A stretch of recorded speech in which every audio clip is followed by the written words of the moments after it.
Ça meule, ça dézingue et ça reconstruit à l'ombre du hangar Prince de Bretagne. En plus de l'entretien habituel, les architectes et techniciens s'affairent autour du Maxi 80 pour mener à bien leur mission, celle de rendre le mât basculant en moins d'un mois. Sur la crosse du bras arrière, on voit là, Jean vient de coller la boîte de galopant côté bâbord. Après, il y a la même chose de l'autre côté. Et puis après, il y a un système de renvoi qui ramène les bouts de commande dans le cockpit, sous la casquette. Le mât pourra alors s'incliner de 8 degrés sur chaque bord. Si Lionel Lemonchois réfléchissait déjà à ce système, la Route des Princes l'a conforté dans ce choix. Ça soulage le bateau, quoi. Le mât lui-même fait 600 kg, plus le reste, donc on a 700 kg qui est en l'air. Donc quand le bateau prend de la gîte, et ben, ces 700 kg là, ils ont une tendance à vouloir appuyer plus le bateau. Donc si on arrive à naviguer avec un mât droit, donc on annule ces 700 kg qui nous fait pencher le bateau.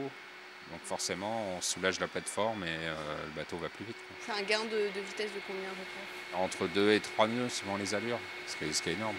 Un gain de vitesse, mais aussi une innovation. Alors que les modes 70 disposent de systèmes hydrauliques pour incliner le mât, Lionel et les architectes ont opté pour des ficelles, une première pour un bateau de cette envergure. On connaît bien la bascule de mât hydraulique, c'est une petite manette, un robinet qu'on ouvre et puis la pression passe dans l'autre vérin, celui qui est sous le vent. Mais là, tout sera en textile, donc il faudra penser à reprendre, à donner d'un côté et reprendre de l'autre.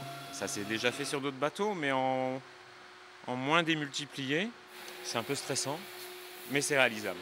Si la bascule à ficelle complique la manœuvre, elle permet de garder la légèreté du bateau, à l'inverse d'un système hydraulique très lourd. C'est un vrai gain de poids.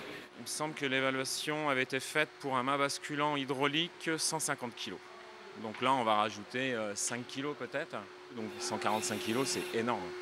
La course à terre continue donc pour Lionel Lemonchois et son équipe, celle de finir à temps le chantier pour remettre le trimaran à l'eau début août, avant le début de la fameuse Fastnet Race.